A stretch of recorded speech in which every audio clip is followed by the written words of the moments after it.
the class joint. Hey, Pollyanna. Okay, show me your tits. This is the class joint. Pinch them a little. My breasts are just getting crushed in here. This is the class joint. Show me your tits. Nice tits. Welcome, everyone, to this, the 40th episode of your favorite show, the Smooth Thrills Radio Hour. Thank you so much for joining us again in our mission to put movies in their historical context and battle against the imminent death of media literacy. In this episode, we're diving back into the world of the exploitation film and the short but exciting era of the NC-17 rating, with the second and what turned out to be last team-up of Verhoeven and Eszterhas. It is indeed Showgirls. Nathan and Joe are here to discuss, so let's get it on. Oh wait, but first, I should also mention that once again Kyle McLaughlin is here to help us out and fact-check us and just make sure we don't jump to any conclusions. Not after what happened last time. Something happened. She's jumping to conclusions. And if it happens again, to anybody, you're gonna jump to your conclusion.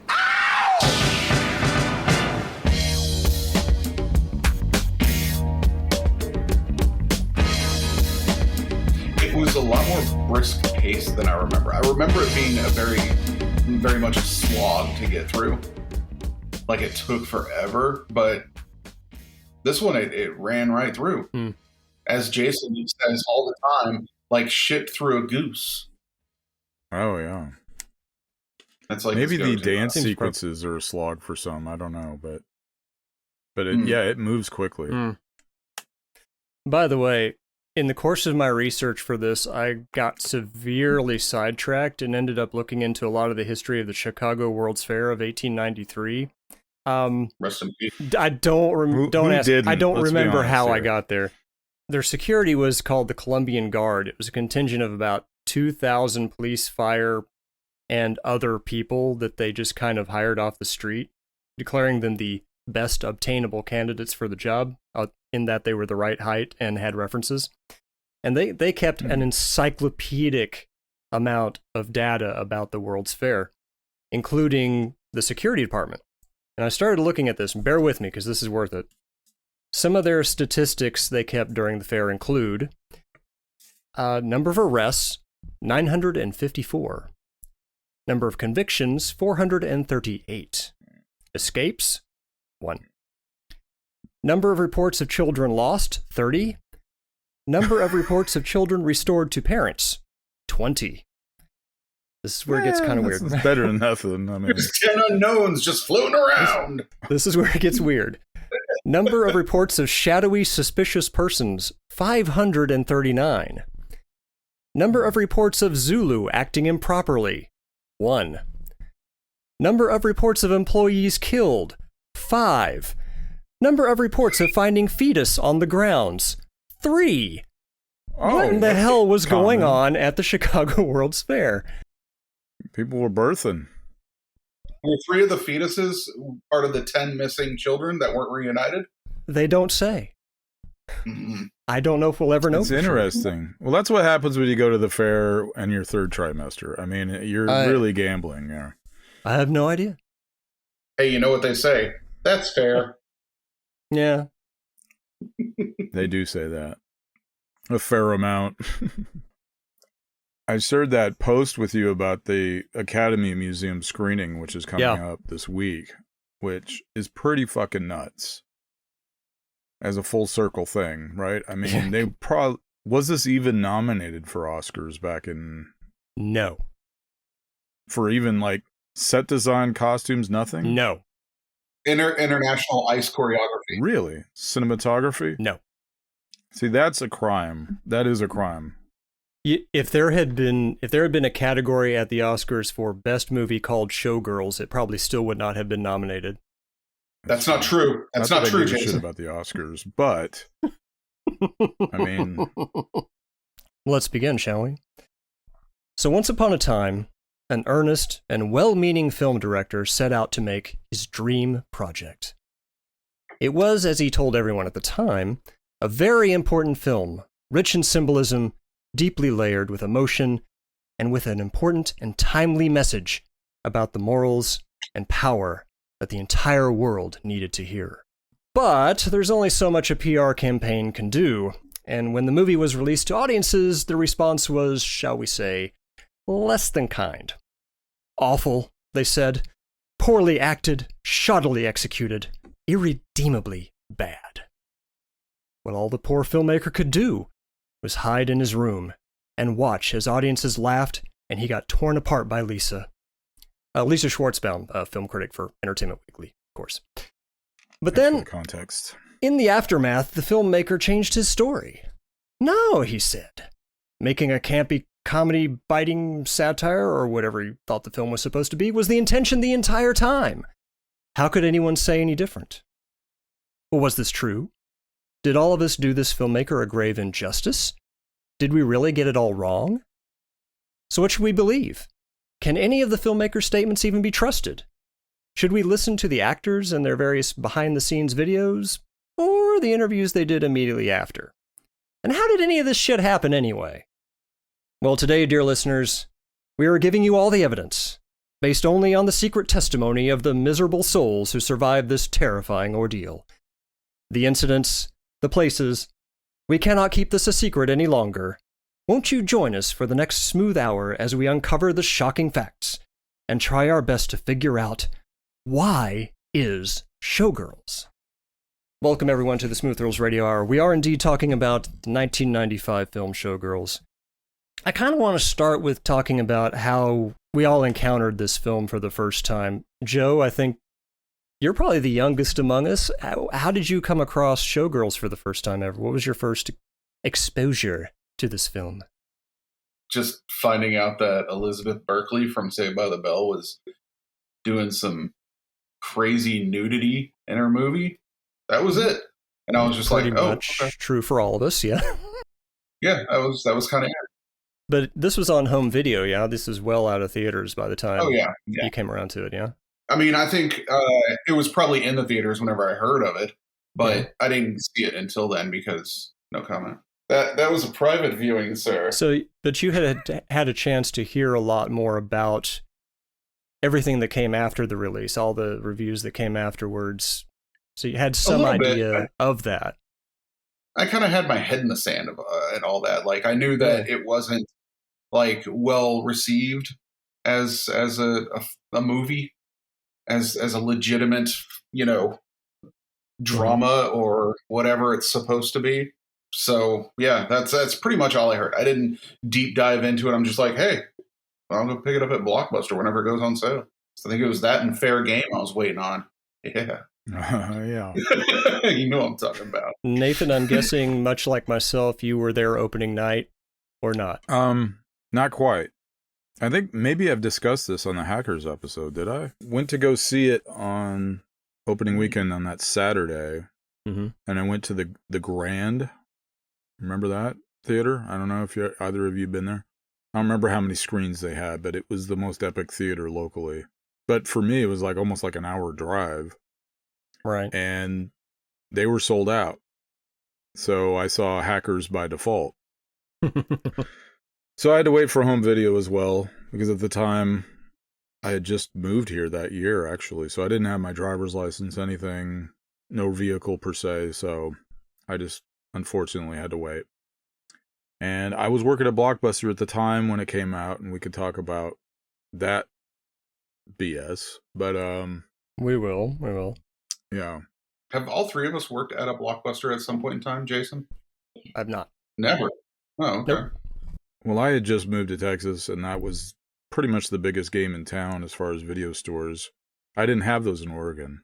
I didn't have Blockbuster. We had Hollywood Video, which wasn't here yet. I didn't know you lived in Oregon. Yeah, that's where I grew up. Moved here summer of 95. Yeah. A lot of United Artists movies that year that I saw in the theater, except for Showgirls, sadly. Now, I was there opening night. This was in Norman, Oklahoma, college town, one of the few places in Oklahoma that was showing this. And it was a sold-out crowd for the entire first weekend. Audience reaction, if I remember correctly, was a lot of nervous laughter, combined with actual laughter. I was there with two other people, and one of the guys I was with came out of the theater with like the 1,000-yard stare on his face and just said, "I don't think I ever want to see boobs again." In shock. He's recovered since then. He's made a lot of progress. Thank goodness. Yeah. How did you guys hear about it? I mean, you've talked about going to the theater to see it. One didn't get to see it, one did, and left with a friend that was completely disillusioned by breasts. I honestly don't remember how I heard about it because, being NC-17, there was no advertising. There were no reviews at least in mainstream papers. It was, if you did hear about it, it was I swear I remember not through a seeing regular a black and advertising white campaign. picture of it in a paper. Yeah. Like Nathan's T-shirt, the black and white image of that. I remember seeing that in a paper. It was in our college paper. It was the exception of the rule. Like, it was like the only NC-17 film to be distributed in a wide release. It was, yes. And it did have publicity. I remember seeing the TV spots for it. They weren't, at 7 o'clock, but they were later in the night. I remember seeing the teaser trailer. I remember seeing... Now that you mentioned that, Nathan, this would have been after the whole kerfuffle over NYPD Blue, which was going to be the first primetime network show that had swearing and cussing and a little bit of nudity. So we were at kind of a watershed moment for that.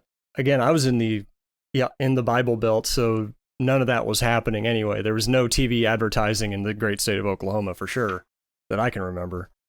We probably heard about it through the college press as where I caught wind of it. You couldn't help but not hear about this, though. I mean, everybody was talking this thing up for weeks before it came out.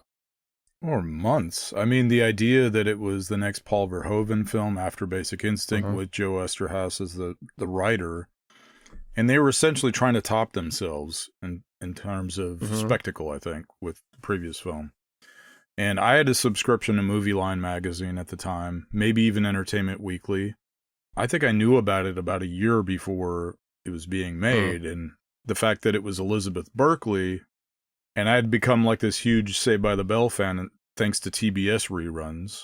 I wasn't big on the first run of it. I think I maybe caught it a couple times on a Saturday, but yeah, if you had anyone from that show, like female-wise, if you had Lark Voorhees, Tiffany Amber Thiessen, or Elizabeth Berkley, you got my nomination. I'm in. So yeah, I remember hearing about that. I didn't know how it was going to go. I didn't know how she would be in it because she hadn't done anything remotely close to that. No. Right? So she hadn't really done any movies before that, right? She had done some like Roger Corman, like White Wolves. Really? And she'd done the two TV movies of Saved by the Bell. That doesn't really count, but this was by far the highest profile. A Kevin Smith produced movie called Taillights Fade with Jake Busey. I believe. Oh yeah. Oh my. That's all I knew about. I didn't know about any Roger Corman stuff. Let's talk a little bit about the production of this thing. So this was originally going to be done by Carolco. Nathan, you might know more about the tortured history of Carolco than I do, as a company that was seemingly born in bankruptcy and never really recovered. This was their last gasp. They had miserably failed at Cutthroat Island. And that was that same year. Yeah, they sold the pre-production rights along with Stargate. It was this one and Stargate they sold. So they were out in the pre-production phase. And I believe it got sold to MGM UA and some other maybe French-Canadian company to shepherd it through. Yeah, Showgirls. Yeah. Showgirls, yes. I mean, the previous two Verhoeven vehicles, Total Recall and Basic Instinct, those were Carolco. So it made sense. And I probably had like a 3-picture deal or something with them. It was Mario Casar at this point, pretty much solo, running it. Like, Andrew Vanya, his producer partner for years and years, had already left, like back in 1990. So he was there for Total Recall, but he wasn't there for Terminator 2 or Basic Instinct or any of the recent hits. That's just it. This company had a lot of hits. They made a ton of money, but I guess they just loved spending money even more than that. They were making huge deals with these guys, especially with Schwarzenegger. I think they offered him like $10-15 million a picture, something like that. Stallone, yeah. And Michael Douglas was like $15 million they paid him for Basic Instinct. Oof. So, and I mean, this is the period when Joe Eszterhas became like the most prolific, highest paid screenwriter. Right. During that time. So who's paying for that? Also, I think that's pretty much why Andrew Vanya left. Like, he thought they were getting way too big for their britches, so to speak. And he went off and did Synergy, his production company. he was kind of never the same once they got too big. And I think Kassar probably wanted to become, because they weren't like sole distributors at any point. They were always primarily through TriStar Pictures. So, and yeah, they had a deal with MGM after Stargate, and then this is like probably coincidence that they came around and bought it. But yeah, this kind of was their last gasp, because I'm not sure how far before Cutthroat Island was that was earlier in the year. Yeah. And that was distributed through MGM as well. So sort of like the Canon Group, they sort of lost sight of the original business plan and got way too ahead of themselves, something like that, and just dissolved. Yeah, well, Canon was more of a dumpster fire because they just like started buying out movie theaters and chains and all the shit that had nothing to do with their initial business model, and they just really just kept biting more than they could chew. So by the time it was over, the total amount spent on the production of Showgirls was somewhere around the neighborhood of $40 to $45 million, which in today's money would be about 81.5, if you can imagine blowing that amount of cash on something like this. But that's what they did. The stage stuff was pretty extravagant. It's a well-executed film. It looks good. The cinematography is good. The sets are amazing. Sets are good. It's technically very well executed. I'll give them that. It's just everything else. I really love the colors in the club scenes. Like I was enjoying that. Like, I don't know if we're recording beforehand, but in that current state of mind, it was quite enjoyable. Oh, I'd imagine, yeah. And you have to also remember that he no longer had Jan de Bont as a cinematographer. He just went off and did Speed the previous year. He had done Basic Instinct, but he had Joost Vacano, who does an amazing job anyway. But yeah, it's almost like, it feels like I'm watching Jan de Bont almost. Like it feels like they didn't miss a step. It's pretty phenomenal. Set design, choreography, everything about it. It's like Busby Berkeley on acid, I guess you could say. And then all the actors, all the characters are just bipolar crazies. I know that Paul Verhoeven cites something like All About Eve as one of his inspirations for this movie. To me, though, it shares much more, maybe plot-wise, yeah, but to me, aesthetically, it shares a lot more in common with The Apple.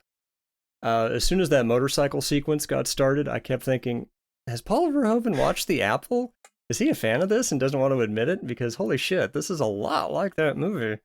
It definitely has that same midnight status, And The Apple was also supposed to be the big important project that won them an Oscar and everything too, so they have something in common. Was this supposed to be set up as Oscar contention? That depends on who you ask and when they responded. Just give me one example so I can just take that as the de facto. Well, so I have in front of me a lot of the contemporary reviews. Probably the one who nailed it the closest was Laura Miller, writing for the San Francisco Gate, September 27, 1995. I'll quote this to you here. The critics have been harsh, declaring the movie merely an excuse to display a lot of nubile flesh. Meanwhile, screenwriter Joe Eszterhas runs around telling journalists that the story is really about power, and Verhoeven strikes various uncompromising artist poses. Eszterhas has proven incontrovertibly that it's possible to passionately wallow in the dark side and still be deeply, deeply silly. Verhoeven is another matter. Everything he tells the press reeks of a corrosive, soul-dead cynicism that truly smells sulfurous. Eszterhas could be sincere, Verhoeven is definitely slumming. It's pretty harsh stuff. Certainly, at the time, Verhoeven and Eszterhas probably didn't see eye to eye on what they were doing. Eszterhas always claimed he was very passionate about how important this movie was, how important the message was. He compared it to a religious experience. Verhoeven mostly said he wanted to show naked women a lot. So, what was the message? Well, it's a cautionary tale. What's the cautionary tale? Don't get close to her? No, it's like a coming of age / cautionary tale. Obviously, that's I don't know. That's the art. It's about this woman that is cancer, and fucking like making everything that she encounters miserable. Who, Nomi? Yeah. But wait a minute. Like, are you saying that the environment she's in is not already toxic and as hell? I mean, it doesn't matter if it's her story or any other woman in that position. It would probably play out the same way almost. I don't think so. It's more of a Cutthroat Island than Cutthroat Island. You know what I mean? Never saw. I mean, you see everything play out. I mean, the Gina Gershon character at the end, she goes, "I did the same shit you did." You know? Yeah. How do you think I got where I got? The only difference is she walks away from it, so it doesn't become like this revolving scenario where. Wait, who walks away? I walked away from it. Nomi Malone. No, she doesn't. She runs away because she's going to get arrested for beating the shit out of the rapist. That's right. I'm saying this. She breaks the cycle. Other than that, it would just be the next girl comes along and overtakes her. There was no, like, she didn't learn anything from that. She was just continuing her path of running. That was her whole arc. I ran from I don't disagree with that. Yeah, that's right. I'm not saying that she's right, but this movie does bear a resemblance to an earlier Verhoeven film, Katie Tipple, where you have the whole background of her going into prostitution, which they don't tell you this until the final act of Showgirls. So that almost feels like I need to go back and watch that movie as almost like a prequel in a way, even though it has nothing to do with that environment. But it's kind of her background. You know, she does just enough to get by, to survive. Well, considering that we're debating the meaning of the ending of a script that really had no subtext whatsoever, I think speaks to the confused nature of the production of this film. Nobody really knew what they wanted to do here, I don't think. Or at least kind of like The Room. Or at least thought they knew what they wanted to get. The Room. But ugh. I'm not comparing it to The Room in quality and in terms of quality, but just with what he said just then, where they didn't know what they were trying to say. Well, yeah, that's true. I mean, I'm sure nobody could really understand Verhoeven as well as they could Wiseau. So it was very confusing, probably. Well, Verhoeven has the passion in spades to make whatever production he's going to make. And so I think when he sees the Eszterhas script, he's like, game on. Because that was what Mario Casar said. Like, he came to him and he said, if we're going to do this, we're going to go over the top with this and really give everyone the ultimate Vegas experience on film, if we can. And there's no shortage of that in this film. He goes all out. Have both of y'all been to Vegas? Yeah, I have, yes. Okay, I've never been. So is it a Vegas experience? I'm asking legitimately. It definitely feel like you feel like you're in Vegas while you're watching the movie. Like, it's people really like the Showgirls. Like, say there's the what was her name? Crystal Cannons. Is that her name? No, Cannon.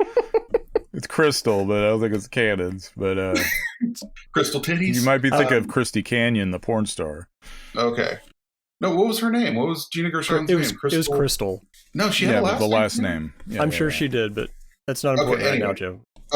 Okay, so, like, are they revered like they are seemingly in the movie, where people are like, oh, can I get your autograph? Sign this, you know? And just, like, she's treated like something huge movie star. Not that I remember. Well, I can't say that I was ever, like, I'd never, but I mean, going to a Vegas show is tradition, right? But I don't know about the fanfare. It depends on the show. Whether it's a showgirl type spectacle or if you're going to see run-of-the-mill Wayne Newton Fest, something like that.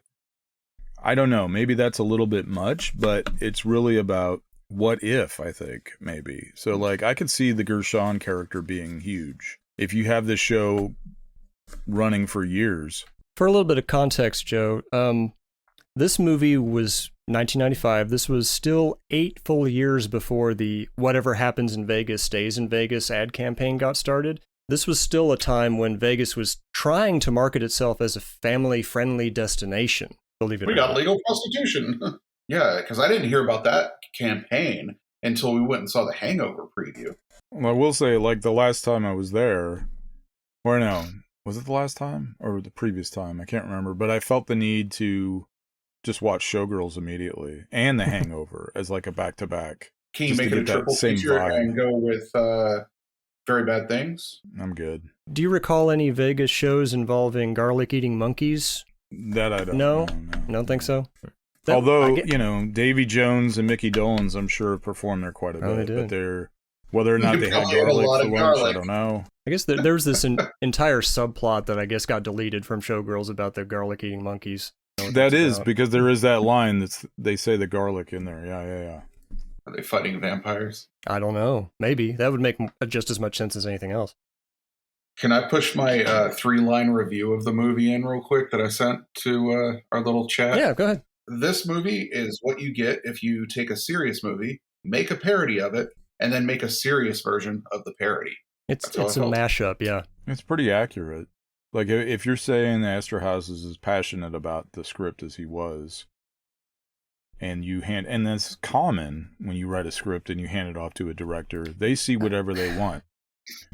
How And whether passionate they do you think he was? have the carte blanche to do so, I don't know. I mean, realistically, how passionate? I think do a you lot think of it's tongue in Eszterhas was? cheek. I'm not certain, man, because I to don't me, know. I think it's got to be tongue in cheek the whole way. Well, I think it's satire on the page and on film. let me But that's put it to you just this how I way. take it. This is from a Washington Post article from October 24, 1997. This would be 2 full years after the film was released. And we'll quote here, as Showgirls withered in 1995 under the assault of critics who called it offensive and tasteless, the screenwriter defended it as a deeply religious experience with a very moral message, setting off a lot of debate. Says Eszterhas, clearly we made mistakes, which is a remarkable shift from his attitude of just 2 years ago. Clearly, it was one of the biggest failures of our time. It failed commercially, it failed critically, it failed on videotape, it failed internationally. In retrospect, part of it was that Paul Verhoeven and I were coming off a Basic Instinct, which defied the critics and was a huge success. Maybe there was a certain hubris involved. We can do what we want to do, go as far out there as we want. In retrospect, terrible mistakes. And musically, it was eminently forgettable, and casting mistakes were made. The article goes on to say, though, notably, Eszterhas places no blame on the screenplay itself. So, he was willing to throw everybody under the bus but the script that he himself put together for this film. And I don't think he ever really Script was- recovered from yeah. this. I mean, he'd No, already he didn't. sold Jade before this even came out. And that didn't do well either. In fact, that probably did worse than this. He got paid movie. $4 million for that. Yeah, but like commercially, I mean, I love Friedkin, Oof. but I felt like he's just trying to ape Verhoeven or anyone like him. Yeah. Adrian Lyne. It just felt like it was beneath him to do that. And the I mean, movie he- itself it's enjoyable, but it's very lukewarm. I just So, of his post-Showgirls output, discounting Jade, which was pre-sold before this, Telling Lies in America was out, Alan Smithy, Burn, Hollywood, Burn, and then that's about it. I would say easily half the scripts he wrote were never produced. He sold them all. He sold about $26 million worth of scripts over the course of about 10 years, of which half were made, and has been dead quiet ever since. Supposedly he's reformed and has taken up residence with noted Hungarian dictator Viktor Orban, but that's another story. Verhoeven, his career recovered, did Starship Troopers after this. Elizabeth Berkley, who took all of the blame for this movie at the time, yeah. which is absolutely horrendous. Well, also, no one came to her defense at all. Did Eszterhas say I have anything to say about her? He says bad casting choices. I'm sure that's aimed at her. Yeah. Oh, absolutely. And I never heard Verhoeven comment on it really, because he's like, fuck it, I'm moving on. You know what I mean? Like, Take this back to the Laura Miller article from the San Francisco Gate. She goes into the discussion about Elizabeth Berkley, saying, "This brings me to the most and maybe only truly shocking thing about the movie, which was Berkley's pitiable performance. Watching her essay the role of Nomi is like watching someone drown, and one gets the impression that the only direction Verhoeven hollered from behind the camera was, when in doubt, fail harder. Her ambition is palpable, her failure absolute. That Verhoeven allegedly was her lover during filmmaking makes it even worse that he heartlessly permitted her to make such a laughingstock of herself on screen. His career will no doubt survive this nonsense, hers probably won't. Now that's exploitation." Were they involved? I don't think so. I hadn't heard anything Okay. about I that. don't think so either. Man, I forgot how fucking awful reviews were back then. Vicious. Like yeah. they were really They wanted like, to bury them completely. Yeah. Yeah, like if that kind of review hit today, these soft people, there would be so many more suicides. Like people are, just so. How dare you, Vic? Yeah. Oh my god. Oh, and that's the other thing is Gershon skates away with no blame either. Skates, yeah. In her career, she does Bound Face right Off. after that, and then exactly. She very much knows what movie she's in. There's no doubt there. So that's why I think the Verhoeven versus Eszterhas debate is questionable, because she knows it. She knows it when she accepted the role. She read it on the page. Mm-hmm. She's perfect for this role. And I think Berkeley, not enough is said about her. We could talk about her inexperience, I suppose, but she's completely fearless in this movie. For what she does in the movie, she's great. Yeah. Elizabeth Berkley and I are the same age. She was, I think, 22 when she did this film. She went on the Howard Stern show a year afterwards. I thought it was smart. You were doing like a TV show, Right. all right? And nobody really thought of you for movies or knew of They you didn't and think stuff. of you as an adult even. By being in Showgirls, whether it was a good movie or a bad movie, everybody was talking about you. That's true. And for all the criticism at the time, like here we are a year later, and they still talk about it. Yeah, and you probably Right, thought... They hated it so much. And what did they say? Showgirls and Elizabeth Berkley. Right. You have Now- total name recognition. And I thought at the time, I said, man, it was a Paul Verhoeven movie who's Right. like a real well-known He did director. Basic Instinct. And RoboCop, right? Didn't he do RoboCop? RoboCop, Total Recall. I mean, so to not have Lots of taken good that type of movies. opportunity. You was- got to be nuts. Yeah. I find it remarkable that he didn't get blamed for the movie. You did. I find that remarkable. Well, considering I didn't write it or direct it or produce it. But you see, like, there were some good actors in that movie, Mm-hmm. but anyone who's in a bad movie, you think they can't act. And unfortunately, it's not like, let's say I had 10 other movies that you could compare and say, oh, she's that and that, that Right. and that. It So was your suddenly first people movie. thought, oh, she's that character. But the bottom line is, everybody knows the name Elizabeth Berkley now. And she did movies after this. She was in The First Wives Club after this. Any Given Sunday, I think she did an appearance in that. She was in Roger Dodger, which if you haven't seen, you should totally see. Great And still, movie. Yeah. loads of TV appearances after that. So it didn't exactly kill her career, but it didn't really help it very much halted either. it quite a bit. Yeah. If you're looking at it from, it's either going to skyrocket from this film or plunder. It was, it's very much in the middle. She's just, she didn't become a star, but she became a household name, but she's still just a working actress. And such a damn good sport, too, because I never heard, aside from, like that Howard Stern interview, she's not crying on anyone's shoulder.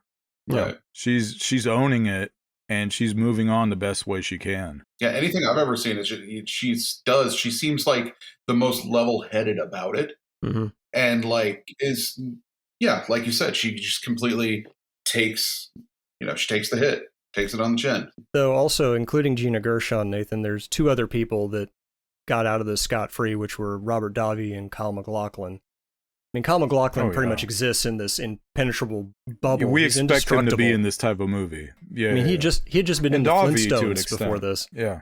I forgot. I mean, about that. Along with Halle Berry. I mean, if the Flintstones didn't kill McLaughlin's career, nothing's going to. But he's that cult actor, right? Ever Yeah. since Blue Velvet and Dune, I mean, he's perfect for this. And Davi, that dude has some of the best dialogue in that entire movie. Mhm. Like, he has me laughing with every line. You know, Nathan? So you can't tell me this is not satire. I'm sorry, but something that not occurred you, to but me. Eszterhas saying that. Oh, yeah. Something that occurred to me on a recent viewing, though. What if instead of Robert Davi, they had brought back some of the Basic Instinct crew and cast Wayne Knight in that role instead? Think about it. I could see Wayne Knight in this in some capacity. Perfect casting. Perfect casting. I don't know, though. He's like... He could have taken I the Greg can't Travis see role, him- maybe. Yeah, okay, that's better. I was going to say, I can't see him coercing women into giving them blowjobs to keep their job, basically. Sorry, I had to look up Davi like an asshole. Oh, yeah. I had to look him up last night because I was like, who is that dude? Because he has the face that you remember from various movies, but he's kind The of Goonies for me, onward. he's that guy actor. Like, I don't necessarily know his name. I couldn't recite his resume, but I know him when I see him. He's the villain in one of my what was favorite going on Bond films. whenever him License to Kill. and Henrietta Yeah. showed up after Nomi made it, and she had her big show, and they showed up and like, we're so proud of you, Bobula. Just what the Yeah, I don't care about that character. Kind of annoying. The whole, meh, with the tits out. And, Oh, okay, yeah, we got it. No, we got but it. they just show up like proud parents. Like, Yeah. After he Which is, like, it's weird for Davi to be there. Yeah. Well, if there's any message to this film, it's go back to the Cheetah Club. At least they're honest. Yeah. Yeah. Speaking, Joe, about the reviews, they weren't all about Elizabeth Berkley. They didn't all take a dump on her, fortunately. A couple stuck out to me after reading through a bunch of them, and those were Kenneth Turan and, of course, Uncle Roger Ebert. Said Kenneth Turan, everything you feared it might be, and less. Showgirls is a movie made to be exploited, not seen. Of all the opportunities Showgirls missed, the saddest one is the inability to make good use of its NC-17 rating by turning out a genuine piece of erotica or even good hearty trash. Verhoeven and Eszterhas have combined to make a film of thunderous oafishness that gives adult subject matter the kind of bad name it does not need or deserve. Kind of harsh. Roger Ebert pretty much said the same thing. A sleaze fest like Showgirls promises the inside dope on Las Vegas, stripping, hooking, and all that stuff. What it delivers, however, seems basically to be Joe Eszterhas's masturbatory fantasies. Yeah, the film is not, in short, quite unredeemably bad despite its NC-17 rating. It isn't anywhere near as perverted as Basic Instinct. The actors throw themselves into it with the abandon that the material demands. Verhoeven brings to it the same skill he once lavished on good movies, like Total Recall. It's just that you can't believe a single second of it. And you do begin to wish that in his research for his next project, Eszterhas makes it his business to learn something about eroticism. Waste of a perfectly good NC-17 rating. For two critics to say that, it got my antennas up, and I started to wonder about the rating itself. I mean, this rating was only 5 years old at this point. What are they expecting an NC-17 movie to even be? I think Showgirls encapsulates it perfectly. And for Roger Ebert to say that shit, the man who penned Beyond the Valley of the Dolls, you know? And Beyond the Valley Dolls retroactively rated NC-17 after the rating was established. I have the one sheet with the R rating on it, and they put the sticker of X over it. I have that. They put the X on, I guess, before it hit theaters, right before it. But all the press materials, the early stuff, had R on it. This got me into some deep research territory here about the rating itself. Now, we've talked before about, in the episode about The Man with the Golden Arm, just how the production code evolved and how the rating system evolved and continues to evolve. NC-17, like I said, established in 1990. Since then, there have been maybe 60 movies released to theaters with that rating over 30 years, which is not a lot. Several of them got the rating after their release, which is Beyond the Valley of the Dolls, Last Tango in Paris, Evil Dead got it afterwards, Pink Flamingos. I think Midnight Cowboy is still X-rated. I don't know if it ever got changed. RoboCop got it. Maybe I think that's an R, though, now. Maybe for Isn't historical it just R reasons. now? Well, it was the first X-rated movie to win Best Picture, so they may keep it on there for historical reasons. I don't know. Hold on. Yeah, it's just R now. A lot of them got the rating just for theaters and then released the R version to home video so places like Blockbuster would carry it, creating this artificial demand for the you can only see this version in theaters kind of a thing. I'm sure there were a lot of indie shops that carried an NC-17 VHS version, but if you wanted it in Blockbuster, it wasn't going to happen. At least not then. The NC-17 only in theaters they did with Bad Lieutenant, The Dreamers was one of those. And certainly Showgirls was. They made a big fuss about refusing to cut anything to maintain that rating and get that buzz about this thing in theaters. Although it automatically limits the number of theaters you can release to. I think it was only in maybe half as many theaters as it would have been if it had been R-rated. Yeah, some chains refused outright to even carry it. Certainly. I worked at Blockbuster at that time, and I remember them making a big stink about it to MGM, and they said, and they strong-armed them. They said basically like, well, we refuse to carry your movie because we don't carry NC-17 titles. We don't carry unrated titles. They're very family friendly. And they even said to the MGM, they said, look, good luck making your money back on this movie because we're the biggest retail video rental establishment in the United States. And we refuse to carry it unless you do something about it. And so MGM was like, of course, they're like, holy shit. Because that's their last chance to really make money on this thing. Well, you have pay-per-view and cable, but, you know, right. Probably wasn't going to be on television anytime soon. So they went to do that, and Verhoeven stepped up and he said, I'm not going to have you cut it, I'll cut it. And the original version is 2 hours and 11 minutes. It's on the nose, depending on which logos are there and which aren't. The Showgirls logo appears once in a while. The recent Vinegar Syndrome release has no logos whatsoever. They hacked off not even an MGM That's logo. true. They hacked off the United Artists. It goes That straight to frustrates titles, me. yeah. I hate that. So the version is 131 minutes. And if you look at the VHS, this is the R-rated version that Blockbuster carried. And once they said they were going to take that on, then it became an option for other video establishments to decide if they wanted the NC-17 or the R-rated version. A lot of like stores, like grocery stores, like Albertsons, Kroger, that had video stores embedded. Right. They would not carry NC-17. So this benefited a lot of other video stores as well. So the rating on the VHS for the NC-17, here's the original. Right. These were both released concurrently on December 26, 1995. If you wanted this one, you had to go to another establishment, and that became like the thing. Like, well, we had to get a rental account at so-and-so's video store just to rent the unrated version, or the NC-17. So I compared the rental runtime on the R-rated to this one. For science. This is, right. On here it says this should be 3 minutes shorter, 2 hours and 8 minutes. It's actually, and I timed it, it actually is 61 seconds shorter, the R-rated version. And I timed it against the VHS of this. Okay. This has the Showgirls logo in addition to United Artists at the beginning. This does not. It just has United Artists. So I'm deducting that as part of the runtime thing. So it's exactly 61 minutes. Should be taking notes here. It's 60. I'm sorry, that's 61 minutes. 61 seconds. And per a Variety article of that time, it's mentioned exactly 61 seconds. Now, he implements some alternate shots in some of that. I think he says about 20 seconds worth of that is alternate shots. But it's still filling that time frame. It's not adding longer shots or anything like that.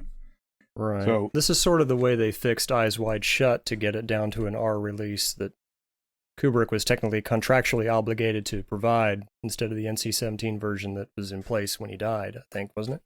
Yeah. They just used some alternate shots or blurred some things out or something like that. I think they digitally altered, they put clothing on them. Like the TV version of Showgirls, which I don't know if either of you have seen this. No. But it's pretty hilarious because they digitally paint bras. Just like with RoboCop. The one nudity, one second of nudity in RoboCop. No, it's awful though. I can't wait. It's awful. And of course, like, one of my favorite lines Nomi says to Gershon earlier in the film, she's like, "You don't know shit," and she storms out. Yeah. "You don't know squat," and then she storms Vicious. out. See, the censorship of her words is made even more hilarious because she's so angry when she flips so quick. Yeah. Yes. Yeah. She's got a hair trigger. Yeah. I was going to say bipolar. Like she's going up and down, up and down, because she's so. Like, you give her those potato chips, she's all right. Give her a Snickers. Fajitas might work too. I don't know. Jason. By the way, the TV version is 84 minutes and change. Jeez. The commercials. Yeah, so you nearly cut an hour out of it. It's eviscerated. I mean, the whole lap dance sequence, they don't even attempt certain scenes, thankfully. I mean, there's no point. No. But the whole scene with Kyle MacLachlan and they don't Ginny do the Gershon, whole that's trick gone. where they get to the lap dance scene and do that extreme close-up just on Kyle MacLachlan's eye or something, just bouncing around in the scene. And you see in fact, because he's coming. Yeah.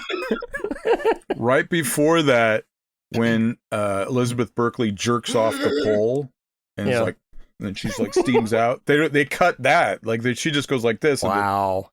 We can't have that. That's penis stuff. We can't have that. So, as we said, 1990, the rating is introduced with Henry and June. It was the first theatrical release to get the rating. After that, I have a list. Intent to Kill. Wait, Henry and June? Henry and June, yes. Wasn't that PG-13? No. Who am I thinking? No. Benny and June. I'm thinking of Benny and June. I'm an idiot. Very different film. Yes. Wow. Let's flip those ratings. That'd be interesting. Sorry. You had Intent to Kill, which was the first to get the rating strictly for violence. I thought at the time it was because the movie was so stupid that it was a danger to public health, and they rated it NC-17. Hey, wait a because of it. minute. It was actually because of violence. Tower of Don't Terror. you be knocking in my PM entertainment. Also in 92, got the rating for extreme horror-based violence. This is the movie that was released to video in 1990 as Sorority House Massacre 3, Hard to Die, and then got re-released to theaters as Tower of Terror later on. For Showgirls in 95. You may be asking, what about Kids? Kids did technically get the rating, but was released unrated, so it was not in theaters as an NC-17. This was right after Disney bought Miramax, and Disney refused to release it. Miramax had to buy the whole thing back and released it under Shining Excalibur Films or something like that. You had Crash in 1996, which I think they were just going to automatically give a Cronenberg movie an NC-17 without even watching it.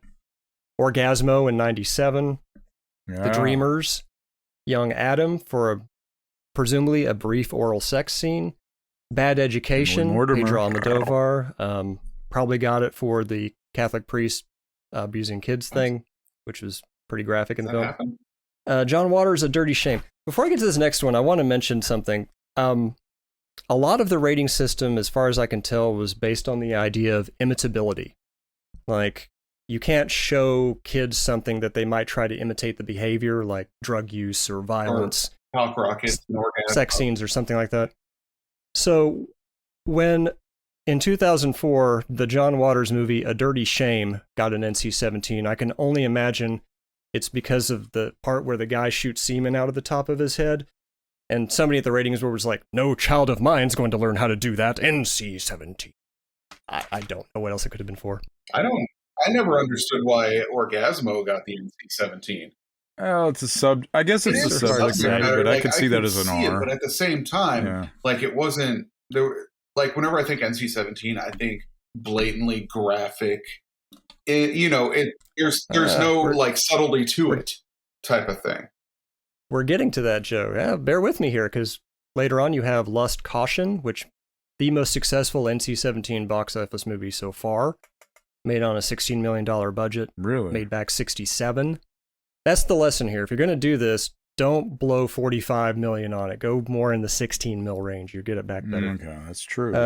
2007, Descent with Rosario Dawson, a movie which I have never found anybody that liked watching that. Oh, okay, yeah, no, I got warned when I went to buy that, by the way. Yeah. Of course, a Serbian film, Blue is the Warmest Color, which was shot for a tenth of the budget of Showgirls. Again, lesson to be learned here, make it cheap. And of course, Blonde in 2022, the first NC-17 movie released to a streaming service, in this case Netflix. If you look at this, the focus of the NC-17 rating seems to be, of course, violence, sex, drugs. It's never slapstick, though. No, which really made me wonder, why is Showgirls NC-17, but Basic Instinct isn't, and Jade isn't? What's the difference? I thought that Basic Instinct was. Well, both of those movies have unrated versions. Was it just unrated? Yeah, Basic I thought there was Instinct? an NC-17 version of that. It's just unrated. They didn't give it a rating. I still have And never same thing seen with Basic Jade. Instinct in any version. How insane is that? That is very insane. I thought you were like a Verhoeven completist. No, I'm a RoboCop fan. Switch out one of the times you watch RoboCop for Basic Instinct. In their theatrical releases, Basic Instinct and Jade, way more explicit sexual content than you get in Showgirls. Well, I would say Jade is way more violent. that whole Kyle MacLachlan lap dance where she was essentially fucking crazy. him. And then Jade is like, those are obviously I mean, like, you could see kids wanting to, like teens wanting to sneak into Showgirls because it looks fun and it's, it is what it is, bright lights, all this stuff. Jade is a very dark, moody, it's obviously an adult thriller type of thing.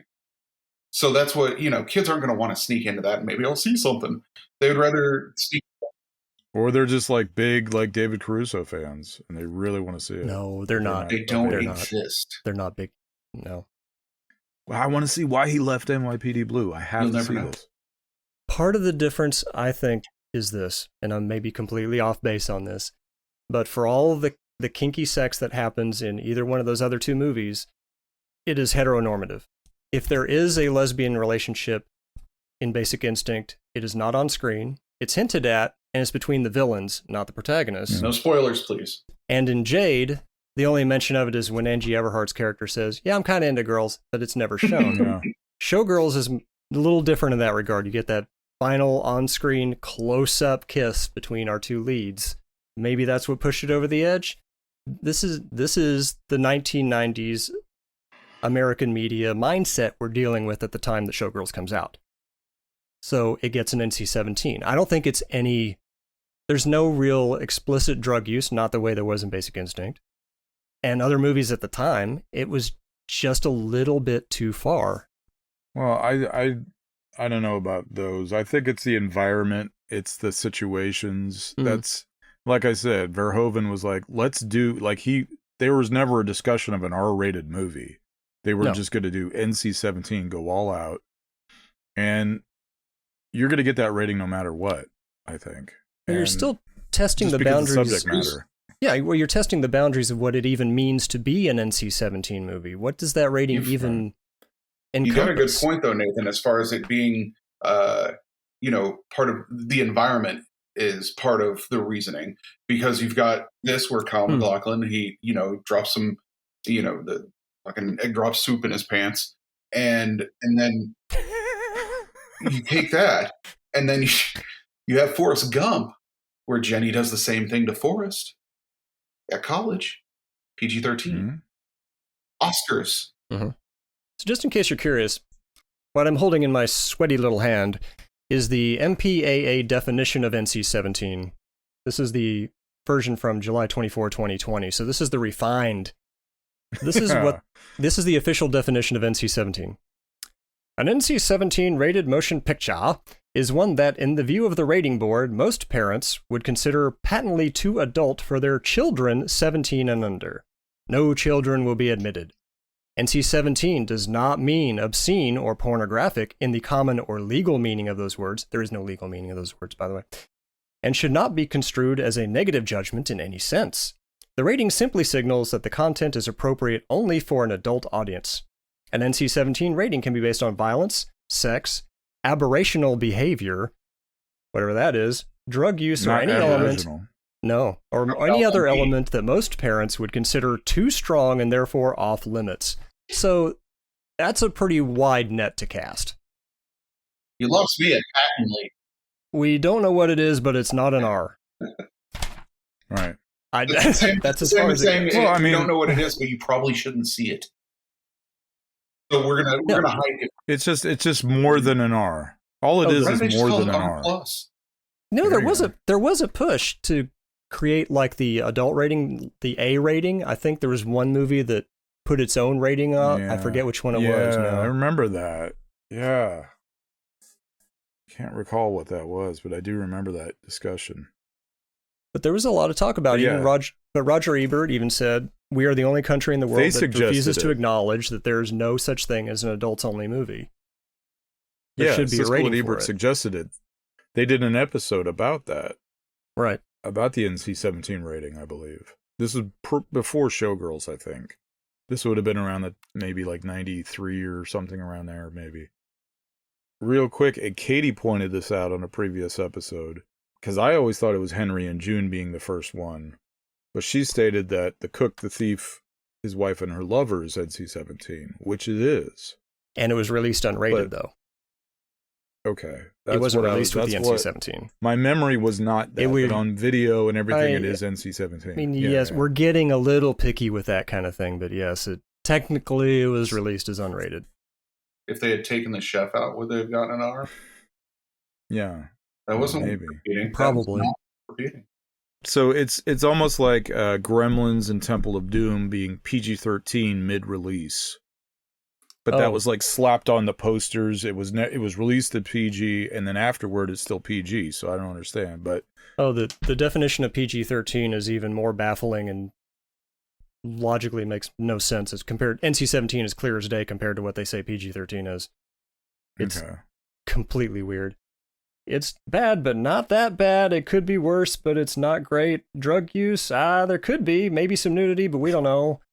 Is that what it's, I'm paraphrasing a little be bit. like, here. let's just read, just is that what it says? More or less, yeah. I was just curious if that was the verbatim. Well, you know. I'll probably cut this eventually, but this is really long. But just for your benefit, No. this is PG-13. A PG-13 rating is a sterner warning by the ratings board to parents to determine whether their children under the age of 13 should view the motion picture, as some material might not be suited to them. A PG-13 motion picture may go beyond the PG rating in theme, violence, nudity, sensuality, language, adult activities, or other elements, but does not reach the R category. The theme of the motion picture by itself will not result in a rating greater than PG-13, although depictions of activities related to any mature theme may result in a restricted rating for the motion picture. Any drug use will initially require at least a PG-13 rating. More than brief nudity will require at least a PG-13 rating, but such nudity in a PG-13 rated motion picture is generally not sexually oriented. There may be depictions of violence in a PG-13 movie, but generally not realistic or extreme or persistent. A motion picture's single use of one of the harsher sexually derived words, though only as an expletive, requires at least a PG-13 rating. More than one expletive requires an R rating, as must even one of those words used in a sexual context. Are you following me so far? The ratings board, nevertheless, may rate such a motion picture PG-13 if, based on a special vote by 2/3 majority, the raters feel that most American parents would believe that a PG-13 rating is appropriate because of the context or manner in which the words are used, or because the use of those words is inconspicuous. Figure that one out. I was just still trying to figure out what you're using. You were talking about baffled. You were using a voice from decades before PG-13. Yeah, you did a picture. You're like, you only did it on that one word. I'm from 1905, but I'm talking about PG-13 ratings. We're talking about moving pictures. I mean, what are you supposed to make out of that? I don't know. I don't know. Incidentally, Joe Eszterhas did say later on that he felt that the movie would not have been judged as harshly had it been R-rated instead of NC-17. Yeah, maybe. Maybe, I don't know. But this is like, let's be honest, this is not a movie you could expect critics to enjoy. You don't. Well, you can't. I mean, the audience didn't know what to expect from an NC-17. Critics didn't know what it was supposed to mean. The ratings board didn't know what it was supposed to mean. How can you land in the right spot? How can you make something acceptable under those circumstances? There's no way. It's a no-win, yeah. And also, I think, like the initial, what did they make? 20 million theatrically initially, and then it became like, yeah, it did around that, right? And then it, of course, made it back on video, but I think a lot of that too, the draw is people were hesitant to see it in a theater. They're embarrassed. It was like the trench coat kind of thing where you don't want to go see a porno film in the theater. You'd rather watch it at home, maybe. So a lot of couples probably weren't going to see this movie. If the guy wanted to see it for Elizabeth Berkley. You think this wasn't a date night kind of a thing? I think it was a date night movie, but maybe not as much. Like, I could tell you, my girlfriend hates this fucking movie. But whatever, I love it, so deal with it. Anyway. As another reviewer said at the time, the movie isn't about ogling lots of TNA. It's about ogling lots of TNA in a suburban multiplex where it supposedly doesn't belong. The filmmakers hope that people will see it for the same reason that nude photos of Princess Di would command much more attention than similar photos of a more conventionally attractive Miss January. Not because they're more arousing, but because by looking at them, you get to feel like a very naughty boy. Yeah, that's I think the appeal of the nails NC-17. it. That was it. That was why we went to see Showgirls. It was supposed to be forbidden. It was supposed to be this. Right. Whatever it was supposed to be, it didn't do it. It did. Everyone wanted more. Everyone wanted more out of this. They thought, well, how far are they going to go? And it was just, okay, this is a Cinemax movie. I think people weren't prepared for this movie also. Like, yeah, that's why the critics were like, holy shit, what are we watching? And they were coming out, to kill this movie immediately. Like, they daggers drawn, ice picks drawn, maybe. Who knows? Sorry, Joe. So yeah, I think this movie is an anomaly. I'm looking at the Laserdisc here, and it has the quote on here, "See the film everyone is talking about." Yeah. And that's exactly right. I mean, that's a sign of success, right? Whether people have seen it or not initially, everyone's talking about it. Like Elizabeth Berkley, like you said, Joe. She may not be celebrity, but she's a household name. You know, we know her because of this, if we didn't know her before. But to me, this is an NC-17 movie encapsulated. The movie was made for that rating, vice versa. The rating was made for this movie. It's just a garish spectacle. There's certainly movies that are way more violent that did not get NC-17s and probably should have, just for the violence alone. Sure. American media mindset, it's all about the nudity. Because we're focusing a lot, as far as the NC-17 goes, on all the consensual natured sex, but that rape scene was really tough. Like, that was a hard rape scene. I think everybody who was involved in the film from Verhoeven on down agrees that that was a mistake and probably should not have been in the film. I don't think it adds anything to the movie. That's the only sour point for me. Is we take the most likable person, and most redeemable person, and just destroy her for nothing. But that's part of. I guess that's the way that Elizabeth Berkley gets out of town, because she has to act in her. That could have happened regardless. Revenge. I mean, that whole thing could have been cut, and we would have lost nothing. She could have just went in and put a pillow over Gina Gershon's face in the hospital, and then left town. Yeah, there you go. Could you imagine she picks up the pillow and the lipstick's on there and the eye makeup? But the thing about that is, she knows Gershon is her, and vice versa. So that's why they have that intimate moment at the end, I think. So this movie certainly had a second life on home video and has been adopted by audiences everywhere afterwards. It reminds me of something Ian Softly said about Hackers, which is filmmakers don't make a cult movie, audiences do. Which is exactly what Showgirls has turned into. You can't make this kind of thing on purpose for a cult audience. It just kind of happens that way, whether it's Phantom of the Paradise or Rocky Horror or The Room or Showgirls. It has to have some sense of that's the way it works out. to it. It has to, and if you're trying to make a movie, a bad movie, or make a cult movie, it's way too disingenuous. Yeah, it's not genuine at all. Do we want to get into the sequel, Nathan? I did get through it. I made it exactly 32 minutes in. I'm very proud of myself. I got 32 minutes into Showgirls 2. You gave it another shot? I gave it another shot. Holy shit.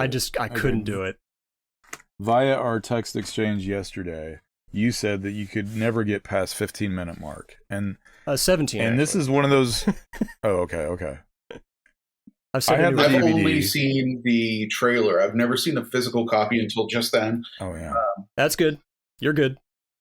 Yeah. Okay, so what should I watch if I need to watch one of these two movies? Is it Showgirls 2 or Mortal Kombat Annihilation? Mortal Kombat Annihilation. 100%. Yeah. How did Rena Riffle even? She didn't have the rights to this. That's the thing I can't figure out. This is why I own it, because this is an anomaly. Also, like. Yeah, I don't know how the hell she did it, because she did a Kickstarter campaign for this thing. Because Greg Travis is in it, Glenn Plummer, herself, Rena Riffle. Rip Torn. Oh, if only. The original movie's 2 hours and 11 minutes. This thing's 2 hours and 25 minutes. And that's just because she forgot to stop filming. Here's the thing. Rena, she wrote, co-produced, directed, and edited this thing. Always a sign of greatness. And she's the star. So whether or not she should have been doing any of those things, in probably the 15 not. minutes that you guys, or 17 minutes that you made into it, does she have the baby? No, she's still with Glenn Plummer at the beginning. And he's doing the whole shtick about, life sucks t-shirts. He talks about in the first film. Oh, there was a meeting on that. And they were both like, it would be great. You should bring that back. Yeah. I mean, he's the best thing in this movie. Like, as far as a performance, he actually kind of tries to give one, given what he's working with. But this thing is the reason the fast forward button was invented. That's the only way I got through this thing. And there's a scene where she's living with, I guess she's supposed to be the equivalent of the Gina Gershon character. There's a scene where they're cooking hot dogs. And there's a shot, the camera takes a shot of the boiling pot with the hot dogs in it for about 20 seconds. And I go, what the fuck am I watching? Like, is this what you thought was missing from the Verhoeven film? Yeah, it's that throughout. I just like how you went from she's kind of the Gina Gershon character. So like in my mind, she's like the superstar. She's the it girl of Las Vegas. And then you're like, she's cooking hot dogs. Yeah. But that's the way this movie is. It jumps around. It doesn't make any, like, it goes from, the transitions are awful. And one moment, she's like, you know, queen of the ball. Next moment, she's making hot dogs. You're like, what? This movie is available for streaming, by the way, Joe, if you want to test the waters with it yourself. Evidently, there's a cut version that's like an hour and 40 minutes on Amazon. Still too long. I can give it a go It's and still just too long. preemptively say I owe you a fuck you for telling me that, Jason. I did sample a little bit of an IMDb user review here. I almost think Showgirls 2 should be shown in film school as a lesson of how not to shoot a scene, frame a shot, or transition from one scene to another. The entire film is like the first 7 minutes of Manos: The Hands of Fate, with the occasional middle-aged topless nudity. How dare they disparage Manos? The level of filmmaking and storytelling incompetence is simply off the charts. Rena Riffle is from the Sherry Cafaro school of filmmaking. No matter how old I get, nothing more nubile is allowed to appear in the scene. So we have the primary rival/love interest, Shelley Michelle, playing the Gina Gershon role, but looking like Rue McClanahan in a Golden Girls rerun. People complain that Showgirls 2 was like watching a porn film with all the sex scenes taken out, but in all honesty, would it have been better if they were left in? We'll never know. And what year did this come out? You said it was Kickstarted. 2012. Holy shit. Yeah, and the DVD I have is from Wild Eye Releasing, which is, you know, their independent label, but... Should have called it 17 Years in the Desert. I mean, the if you were going to do a sequel to Showgirls 2, it would not be Rena Riffle's story. It would be, what town does Naomi Malone go to now? Or should I say, Polly Ann Costello? Like, that would be interesting to see the next chapter in her. What does she do next? Does she meet Frankenstein? That's what I want to know. I like the idea of, like, if it was a sequel, like, to the Friend. Gina. Yeah. Gina Rivera. Yeah, like, that would be, I think, a tale worth telling. Her, like, how she's overcoming what happened and moving on.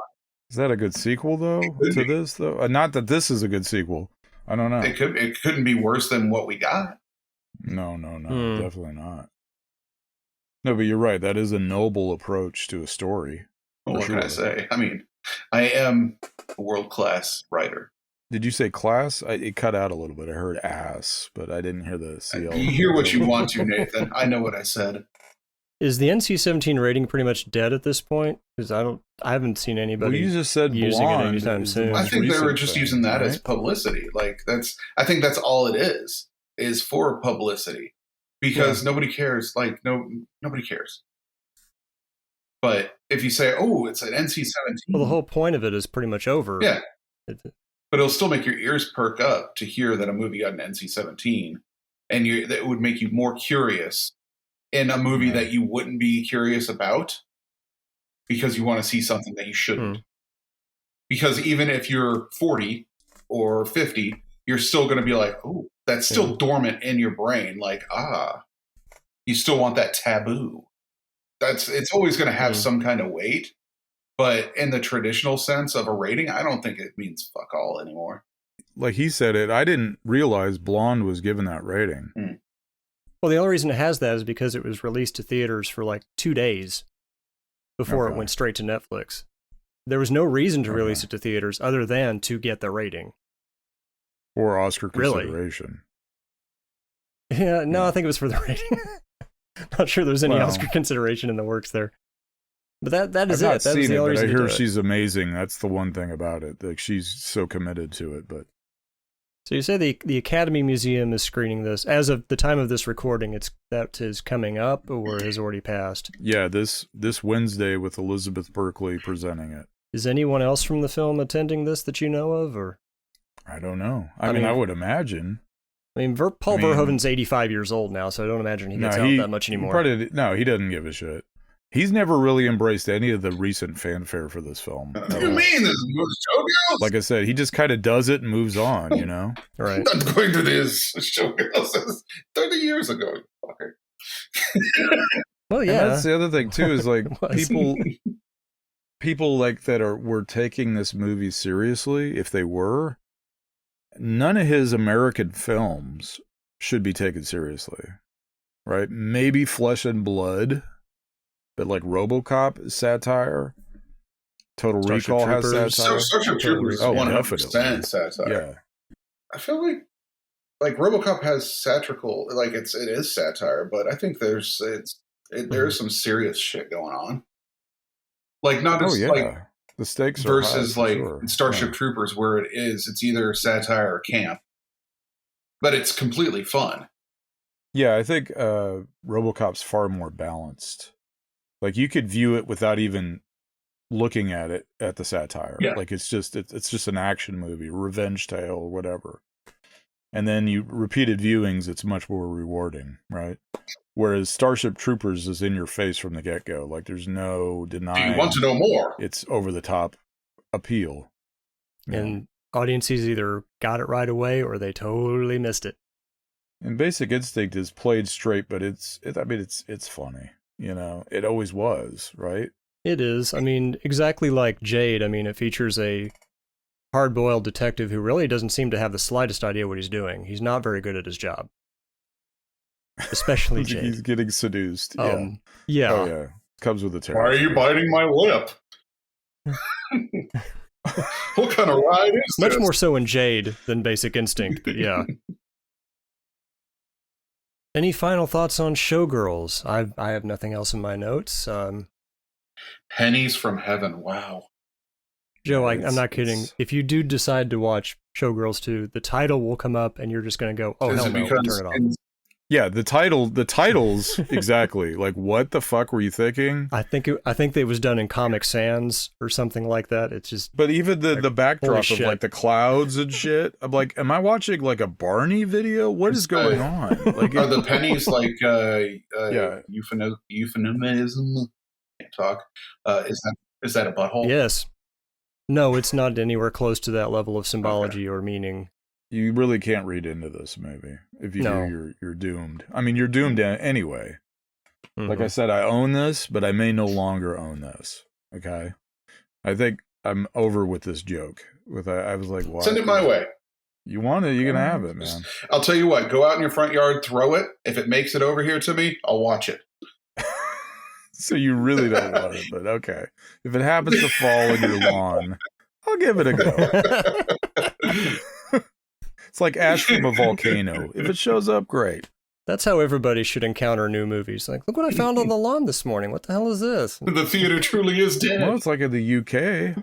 The UK, they get like, they don't do it anymore, evidently, but they used to get like free DVDs with their Sunday paper of movies. Like this is America. Free Can't DVD imagine why they scanners. discontinued that practice. I have a collection of them. They're pretty awesome. And I'm like, why do we not have that? We have. I just said we have They give us some movies with the pizzas. Papa John's was doing that for a little bit. They don't I've do still that got a anymore, sealed though. Weekend at Bernie's. Hell yeah. Yeah, I got Jackie Chan's First Strike and Mr. Mom. Yeah, that was it. And Yep. Drop Dead Fred. I think I've got a sealed Drop Dead Fred Another one. from that, like in the little paper sleeve. Yeah, the paper sleeves, yeah. And then I have the one that's like the Munsters episode with Abbott and Costello meet the mummy. Who on earth came And up that's with in this it. That's in a marketing campaign? It's cardboard pretty sleeve. genius, man. It's That's pizza in a movie. Pretty cool. Only you don't get to pick the movie. Yeah, you got to No, you pick it do. out of those. Oh, you did? Yeah. Oh, okay. And I have thought they just I have put a a- random movie in the pizza. You just don't know what it's going to be. Let's see. You got pepperoni and let's see, mushrooms. Yeah, he's going to get Toxic Avenger 2. This guy ordered the all-meat trio. He's getting a Serbian film. Here we go. Send it out. Wow. Hope he's got a newborn. But I mean, it's got terrible things in it, but it's not a bad movie. If that makes any sense at all. I guess in the same way that if you would watch Solo, Okay. and go, it's a very good movie because of how it's made. It's made very well, but the subject matter is abhorrent and awful. It's the same area. Yeah, I didn't bother watching that because like I just can't see another actor playing Han Solo. Oh, it's not. Oh, you're talking about the Pasolini movie. I'm sorry. And with that, I believe it's time to bring this stunning episode to a dramatic close. Thank you all for listening. We will see you here again next time.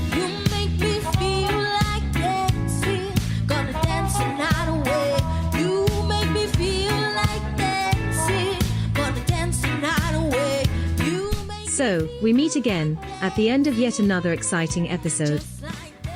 We hope you leave here with a renewed love of film, and possibly inspired to take up dancing even if you are only dancing with yourself. The Smooth Thrills Radio Hour is a production of Ghostcraft, and is recorded live in the Champagne Room of our studio in Dallas, Texas. It's probably for the best if you don't ask too many questions about that. Take care out there and enjoy the rest of your NC-17 rated day. Kisses. You put a spell on me, I'm right where you want me to be. You make me feel like dancing, gonna dance the night away. You make me feel like dancing, gonna dance the night away. This has been a Ghostcraft presentation. This is a class joint.